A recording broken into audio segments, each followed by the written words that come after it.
Yu-Gi-Oh! Great. I had no idea that Yu-Gi-Oh! Was about ancient Egypt either. I think I just like missed these big cultural touchstones. What was Yu-Gi-Oh! About? Dude, I do not know. And like Colin and I have now watched like 6 episodes and I still cannot tell you in detail. I've never seen it. And we were looking for something to watch on Netflix and he was like Yu-Gi-Oh! And I was like, I only know that it's about cards. And he was like, so he put it on and then Egypt started happening and I was like, why is there Egypt stuff happening? And Colin was like, oh, this whole series is about ancient Egypt. And I was like, what? Like, I thought it was just about cards. First of all, I'm so hurt that y'all watched Yu-Gi-Oh! Before JoJo. If it makes you feel better, I liked JoJo more than I liked Yu-Gi-Oh! It does make me feel better, thank you. So here's the deal with Yu-Gi-Oh! And Yugi is just like a kid who likes playing trading cards. But sometimes he's possessed by the spirit of a Egyptian pharaoh called Yami Yugi, who takes over. And then sometimes they get banished to the shadow realm, which is where these ancient Egyptians were fighting, because there's shadow monsters that have been like summoned by the card.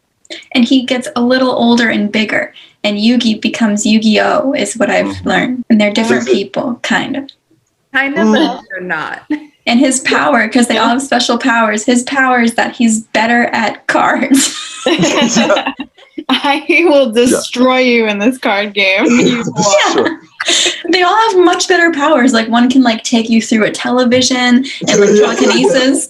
And Yu-Gi-Oh! Is just like, oh, I'm Yu-Gi-Oh! I'm slightly better at cards of chance. Like through the power of the cards, Yu-Gi-Oh! Can just like summon dragons and like titans and these giant monsters and also like reverse time. And that's more than being like a little bit better at cards. But they can all do that. Yes, but Yu-Gi-Oh! Can basically just he believes in the heart of the cards, which means he can make whatever card he needs in that given moment show up and make it. He does say that a lot. So he's like, has no powers, but also all powers because he can just make his cards the right ones that he wants.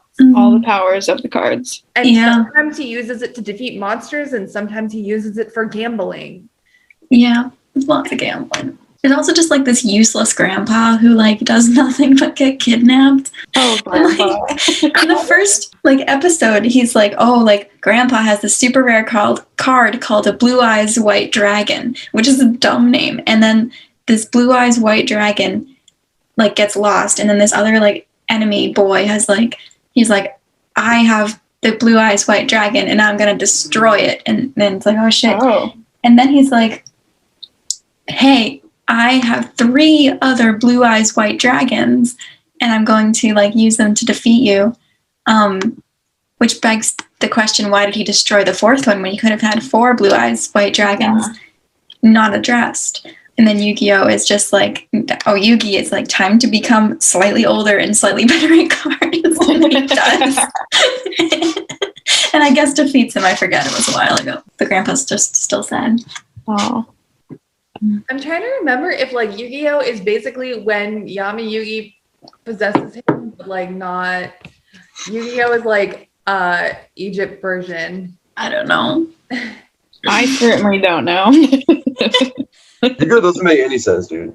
I will also say that Darian and I watched 2 episodes of Naruto, and I thought Naruto was much better than Yu-Gi-Oh! Noted.